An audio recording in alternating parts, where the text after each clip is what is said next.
June 19th, 1988. A young couple leaves for their honeymoon, but they never return. Their car is found abandoned, their belongings untouched, and the woods surrounding their rented cottage hold a secret no one has ever solved. Were they victims of foul play? Did they run away? Or did they uncover something they weren't meant to see? This is the story of Daniel and Rebecca Lawson, a honeymoon that turned into a mystery.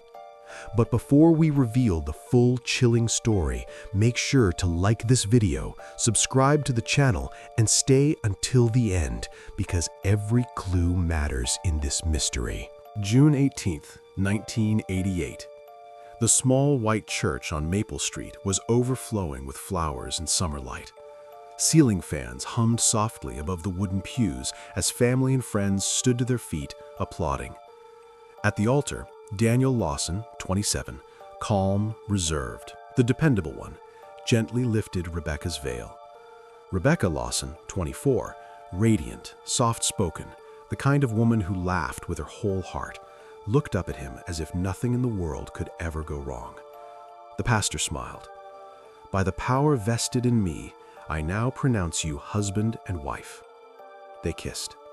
Applause filled the church, cameras flashed. Rebecca's mother wiped away tears. Daniel's father clapped proudly from the front row. To everyone watching, this wasn't just a wedding. It was the beginning of a beautiful life. Guests would later say, they were the kind of couple that made you believe in love. Outside, rice was thrown, car horns honked. A hand-painted sign on the back of Daniel's silver Toyota read, "Just married." But what no one in that church knew was that within 48 hours, Daniel and Rebecca Lawson would vanish without a trace. And the only thing left behind would be questions. Unlike most newlyweds in 1988, Daniel and Rebecca didn't book a tropical resort or a crowded cruise. Instead, they chose somewhere quiet, secluded, almost forgotten. Blue Water Cove, a small coastal town nearly 4 hours from their home. No airport, no major highway, just a narrow 2-lane road that wound through miles of forest before opening to the sea. The town had one diner, one gas station, and a handful of privately owned cottages scattered along the shoreline. Daniel had learned about it from a coworker who once described it as the kind of place where no one asks questions. They rented Driftwood Cottage No. 3, a small wooden structure overlooking the cliffs. No front desk, no security cameras, just a key left under a flower pot for arriving guests. It was simple, private, quiet. Maybe too quiet. The night before they left, Rebecca sat on her childhood bed, phone pressed to her ear, talking to her older sister. She laughed softly and said, "We just want peace, no noise, no people." At the time, it sounded romantic, but years later, that sentence would be replayed over and over. Because in Blue Water Cove, peace was easy to find, and sometimes, so was silence. June 19th, 1988. 6:40 a.m. The sun had barely risen when Daniel carried the last suitcase down the driveway. The neighborhood was quiet, lawns still wet with dew, birds just beginning to stir. Parked at the curb was his silver 1984 Toyota Corolla, the "Just Married" sign still taped loosely to the bumper. 2 medium suitcases, a small blue cooler, Rebecca's 35mm camera hanging from her wrist. Rebecca's mother stood on the porch in her robe, arms folded tightly, not from the cold, but from something she couldn't explain. Rebecca hugged her longer than usual. "Call me when you get there," her mother said. "I will," she promised, smiling. Daniel gave a polite wave, slid into the driver's seat, and started the engine. At 6:43 a.m., the Corolla pulled away from the curb. Rebecca leaned out slightly, waving until the car turned the corner and disappeared from sight. That moment, that quiet Sunday morning goodbye, would later become frozen in memory, because it was the last confirmed time anyone in their family saw Daniel and Rebecca Lawson alive. And no one realized they were watching them for the final time. 9:12 a.m. approximately 90 miles from home. Daniel pulled into a small rural gas station just off Highway 16, the kind of place with faded signage and a bell that rang every time the door opened. He paid with his credit card, fuel, 2 sodas, $18.43 total. That receipt would later become one of the most important pieces of evidence in the case. The cashier on duty that morning, a 19-year-old college student named Mark Ellis, remembered them clearly. They looked like newlyweds, he said. She was smiling, he was quiet, normal. Rebecca had laughed about taking a wrong turn somewhere near Mill Creek Road. "Guess we're already lost on our honeymoon," she joked. Mark said nothing seemed wrong. No argument, no tension, no sign of distress. Daniel carried the drinks. Rebecca followed close behind. They got back into the silver Corolla and drove south. It was the last time anyone could say with certainty that Daniel and Rebecca Lawson were together. After that, the timeline begins to blur, and in missing persons cases, that's when everything starts to fall apart. 12:47 p.m. According to the handwritten guest ledger, Daniel and Rebecca Lawson arrived at Driftwood Cottage No. 3 just before 1 in the afternoon. Blue Water Cove was exactly as promised, quiet, wind-swept, and almost empty. The cottages sat along the edge of a rocky cliff, facing an endless stretch of gray-blue ocean. The air smelled of salt and pine. Seagulls circled lazily overhead. Waiting for them outside was the property owner, Harold Kemp, a thin man in his late 60s with weathered skin and sharp eyes. He greeted them briefly. No paperwork beyond a signature in the ledger. No ID photocopies. No cameras watching the driveway. Just a brass key placed into Daniel's palm. Years later, when questioned, Harold described them as normal, happy, nothing unusual. He said Rebecca seemed excited, asking about walking trails nearby. Daniel asked only one question: "Are the woods behind the cottages private property?" Harold told him yes, but added that most guests kept to the beach. The Lawsons carried their bags inside. At 1:02 p.m., according to Harold, the cottage door closed. The ocean kept moving, the air kept blowing, and Blue Water Cove returned to silence. What no one knew then was that something in those woods that would later become the center of every theory. That evening, just before sunset, the sky over Blue Water Cove turned a deep orange, the kind of coastal glow that makes everything look peaceful.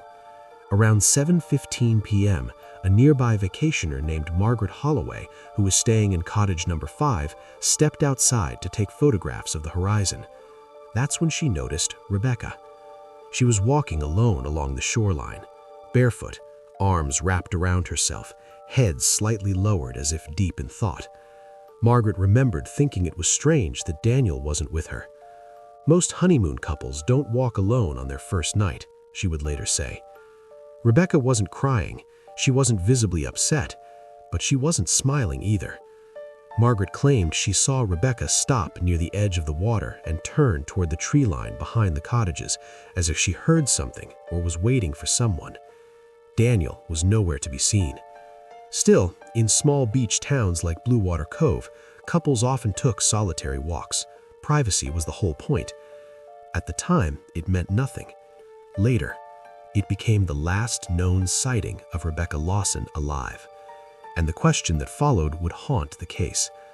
Why was she alone on the very first night of her honeymoon? Before leaving town, Rebecca made a simple promise to her mother. "I'll call you the first night, just so you know we made it." It wasn't unusual. Rebecca spoke to her mother almost every day. Even during busy weeks, she would check in. That Sunday night, her mother kept the kitchen light on longer than usual. 8 p.m., 9:30 p.m., 10:15 p.m. No call. She told herself the same thing most parents would. They're newlyweds, they're busy, they're enjoying their first night alone. By Monday afternoon, there was still no word. No call, no message through the cottage office, no postcard. By Tuesday morning, day 3, Rebecca's mother tried calling the payphone number listed for Blue Water Cove's general store. No answer. She left a message with the property owner. No response. That was the moment concern shifted into something heavier, something colder. because Rebecca had never broken a promise like that before. And sometimes, in missing persons cases, it's not a scream or a struggle that signals something is wrong. It's silent. June 26, 1988. Checkout time at Driftwood Cottage number 3 was 11 a.m. By noon, no one had seen Daniel or Rebecca leave the cottage. No luggage had been carried out, no car had pulled down the gravel drive. At 12:18 p.m., Harold Kemp walked up to the cottage porch with the spare key in his pocket. He knocked. No answer. He knocked again. Still nothing. The ocean roared below the cliffs as he unlocked the door. The hinges creaked open. Inside, everything looked paused. Their 2 suitcases were unpacked, clothes neatly folded into dresser drawers. Rebecca's floral dress hung in the small closet. Daniel's shoes were placed side by side near the bed.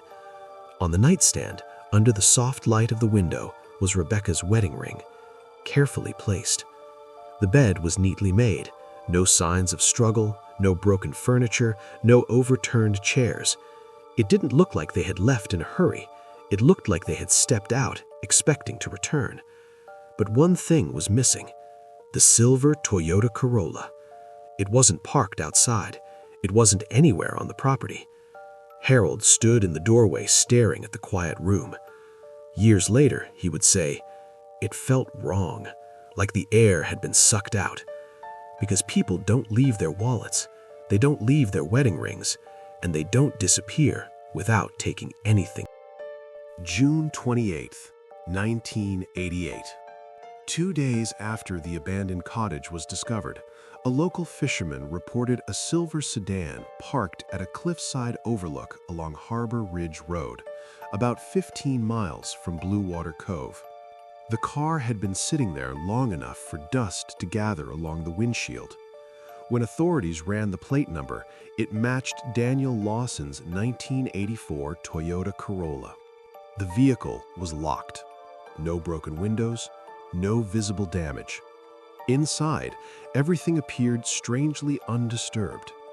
Rebecca's purse rested on the passenger seat, her driver's license still inside, cash untouched. On the back seat floor lay a half-used roll of 35mm camera film, partially exposed but not fully wound. And in the center console, investigators found a folded highway map. One section had been circled in blue ink. An isolated hiking trail located deep in the wooded area just north of the overlook.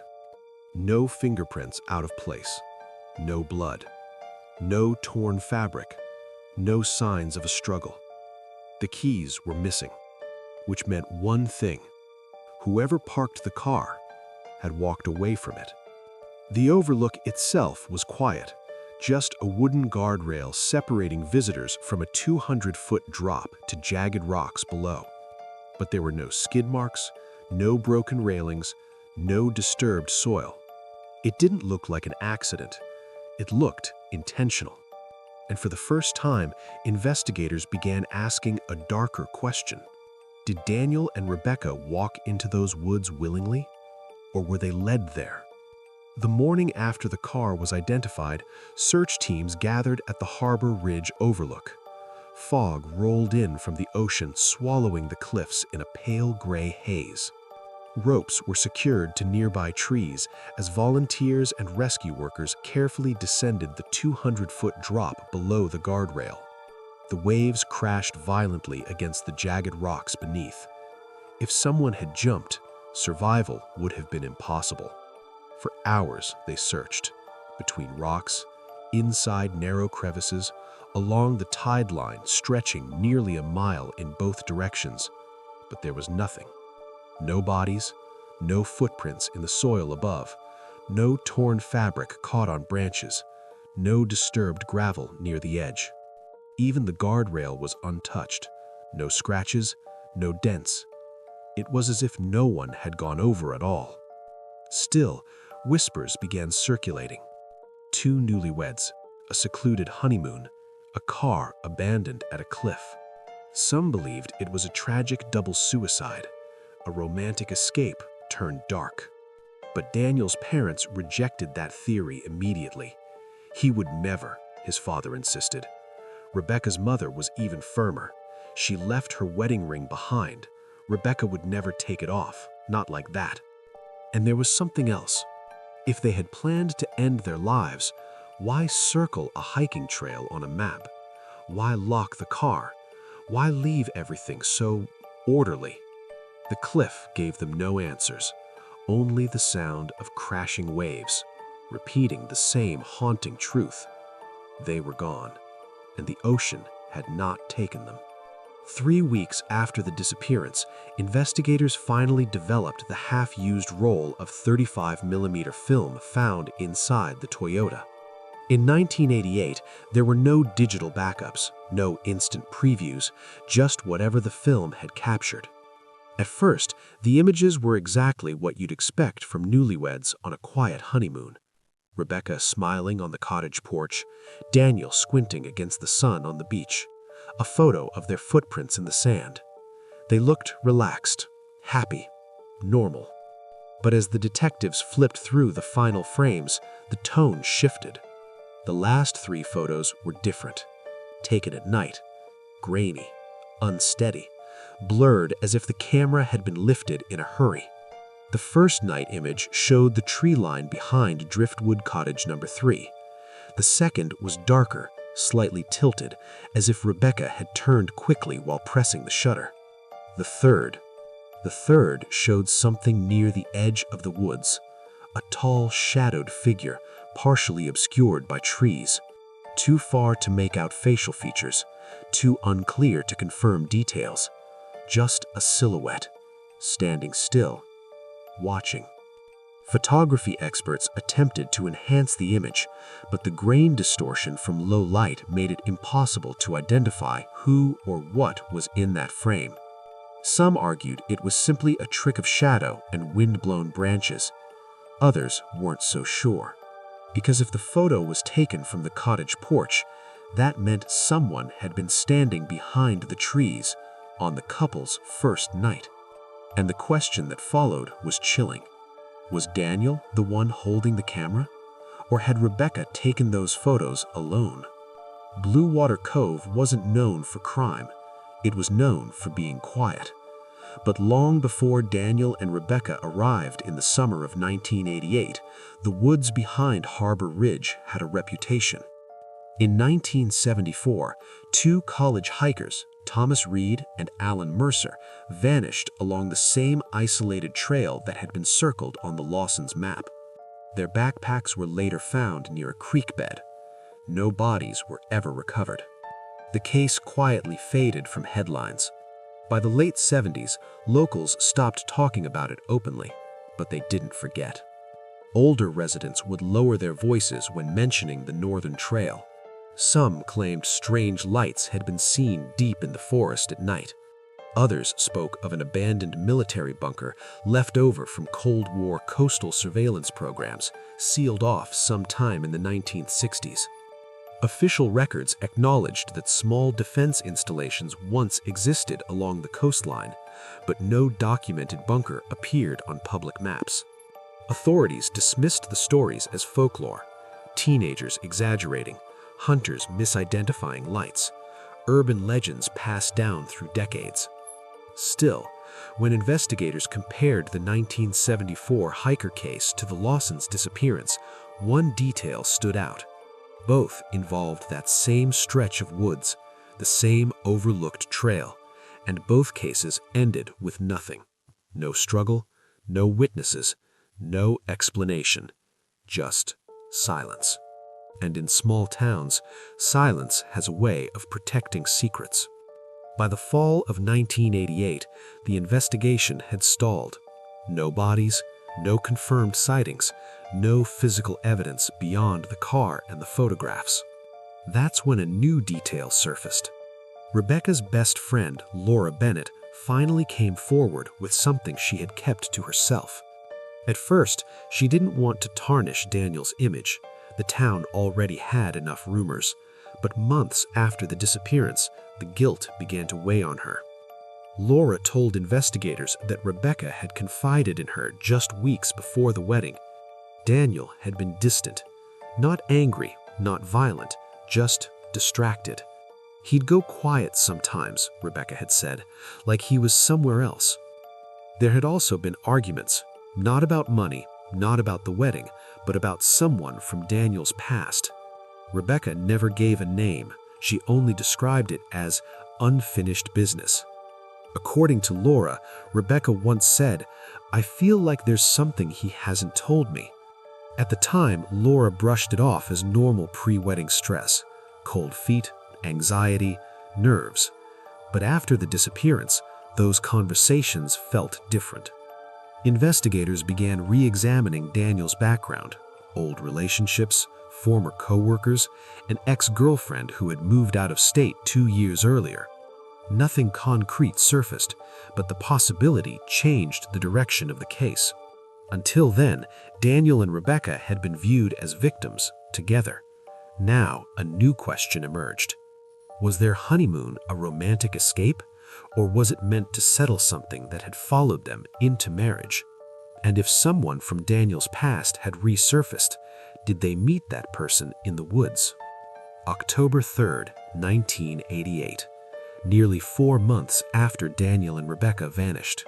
Rebecca's parents returned home that afternoon to find a plain white envelope sitting in their mailbox. No return address, no name written on the back. Just their home address, handwritten in blue ink. The postmark wasn't local. It came from a city nearly 3 states away. Inside was a single sheet of notebook paper. No greeting, no signature, just one short message. "Stop looking. We're fine. Please let us go." Rebecca's mother recognized the handwriting instantly, or at least she thought she did. The loops in the letters looked similar, the slant of the G felt familiar, but something was off. Investigators sent the letter to a handwriting analysis. The conclusion was frustrating. The expert could not confirm it was Rebecca's handwriting, but they also could not rule it out. There were inconsistencies, pressure differences, uneven spacing, suggesting it may have been written slowly, carefully, possibly copied. There were no usable fingerprints on the paper. The envelope provided one more mystery. The stamp had been purchased with cash, no traceable transaction. The letter did one thing. It shifted the case. Until that moment, many believed Daniel and Rebecca had met with tragedy. Now, a new theory surfaced. Had they left willingly? Had they staged their disappearance? Or had someone sent that letter to stop the search? Because if they were truly fine, why not call? Why not come home? And why ask to be let go instead of saying where they were? December 12th, 1988, nearly 6 months after Daniel and Rebecca vanished. Daniel Lawson's bank flagged unusual activity. $2,000 had been withdrawn from his savings account at a branch located in a neighboring state, nearly 300 miles from Blue Water Cove. It was the first movement on the account since the honeymoon. The withdrawal wasn't electronic. It was made in person. The signature on the withdrawal slip resembled Daniel's, but it wasn't a perfect match. Investigators rushed to the bank and requested surveillance footage. In 1988, surveillance cameras were grainy, black and white, often positioned too high or too far to capture detail. The footage showed a man at the teller counter, medium height, dark hair, similar build to Daniel. He wore a baseball cap pulled low and kept his head angled downward. The transaction lasted less than 3 minutes. The man took the cash, walked out of frame, and disappeared into the parking lot. The quality was too poor for facial recognition. No clear view of the eyes, no clear jawline, no distinguishing marks. Some believed it was Daniel, proof that he was alive. Others believed it was staged, someone deliberately impersonating him to mislead investigators. But one detail troubled authorities. If Daniel was alive and withdrawing money, why only take $2,000? Why not empty the account? And why never access it again? There was no further activity, no second withdrawal, no attempt to transfer funds. Just one transaction, one appearance, and then silence again. For Rebecca's family, the footage felt like torture. Close enough to believe, too unclear to confirm. Because if that was Daniel, where was Rebecca? And why had he left her behind? August 1993, 5 years after Daniel and Rebecca vanished. 3 local teenagers were hiking near the Northern Trail, the same isolated path circled on the map found in the Corolla. They weren't looking for evidence, they were looking for somewhere to drink without being seen. About half a mile off the marked trail, partially hidden by overgrown brush and collapsed fencing, they noticed something unusual: a concrete slab. At first glance, it looked like part of an old foundation, but when they cleared debris away, they uncovered a rusted steel hatch embedded into the ground. It had been sealed from the outside. The sheriff's department was notified. When authorities forced the hatch open, a narrow metal staircase led down into darkness. Flashlights revealed a small underground chamber, an abandoned military structure, likely part of a Cold War coastal monitoring installation. Inside, investigators found dust-covered radio equipment, rusting metal storage crates, spray-painted graffiti dating back to the late 70s and early 80s, and in one corner, a pile of charred fabric scraps, partially burned. Among the debris, searchers recovered a small rusted wedding band, no engraving visible, too corroded for immediate identification. Forensic testing later confirmed it was a standard gold alloy common in the 1980s, but there was no serial number, no inscription, no way to conclusively link it to Rebecca Lawson. Still, the bunker's location was disturbing. It sat less than a mile from where Daniel's car had been abandoned and only a short distance from the circled hiking trail. Speculation exploded. Had Daniel and Rebecca stumbled upon the structure? Had someone been using it in 1988? Was it a hiding place, a meeting point, or something worse? Investigators found no bodies, no confirmed DNA, just the burned fabric, the ring, the silence. 5 years later, the woods were still keeping their secret. But for the first time, there was physical evidence that someone had been down there, and someone had tried to destroy something. Harold Kemp, the elderly owner of Driftwood Cottage No. 3, was in his final days. The years had etched deep lines into his face, and his hands trembled as he lay in the hospice bed overlooking the coastline he had lived beside all his life. A nurse tending to him leaned closer as he whispered hoarsely, "They shouldn't have gone into those woods." She asked who he meant. He shook his head slightly, eyes narrowing, as if recalling something he wished he hadn't. "I can't, just don't ask," he rasped, and then fell silent. Hours later, Harold Kemp passed away. No one ever learned more. No explanation, no clue, just a warning. A warning that would haunt anyone looking back at the case. Because after that day, speculation intensified. If Harold knew something worth dying with, what had Daniel and Rebecca encountered in those woods? What had he seen or suspected all those years ago? And why had he never spoken up before? For investigators, his final words were like a key thrown into a lock without the combination. A hint, a mystery, a reminder that some secrets aren't meant to be uncovered. In the summer of 2002, a former resident of Blue Water Cove came forward to speak with a local journalist. He asked to remain anonymous. He claimed something that sent chills through investigators and townspeople alike. Back in the late 80s, there was a group operating out in the woods, a cult, At least, that's what we all called it. He described strange nighttime gatherings, rituals that seemed deliberately secretive, and a network of people who would vanish into the forest for hours, sometimes days, before returning. No official records, no arrests, just rumors that had been whispered from neighbor to neighbor for years. The same stretch of forest circled on Daniel and Rebecca's map had long been avoided after sunset. Investigators noticed something unsettling. Between 1986 and 1990, the same period leading up to and following the Lawsons' disappearance, 3 other unexplained disappearances had occurred within 20 miles of Blue Water Cove. No bodies, no evidence, no clear connection, except geography and timing. The former resident added, "People said don't go near the northern trail at night.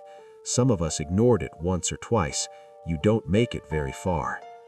Though law enforcement had never confirmed it all, the pattern raised serious questions. Were Daniel and Rebecca the victims of something human, deliberate? Was the abandoned bunker connected to these disappearances? And could the forest itself be hiding secrets that no one wanted uncovered? For the first time, investigators considered that this wasn't just a tragedy of isolation or accident. It might have been far darker. Years passed. Rebecca's sister, Clara Lawson, could never let go. She had tried to move on, but the unanswered questions gnawed at her. One evening, while going through the original honeymoon photos, she paused at a simple daylight beach shot. The sun glinted at the waves. Rebecca laughed at the camera.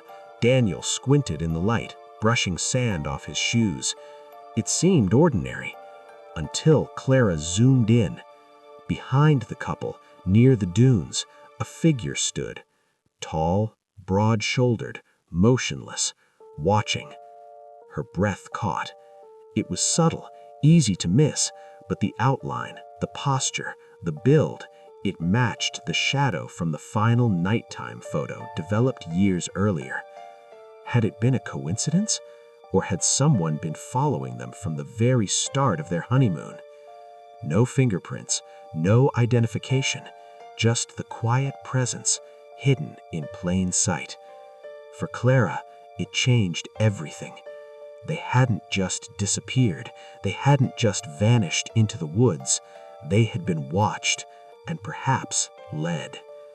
The question remained, who had been there from the beginning, and what had they wanted? Decades have passed. No bodies were ever recovered. No arrests were ever made. No confirmed sightings of Daniel or Rebecca Lawson on June 19, 1988. Theories abound.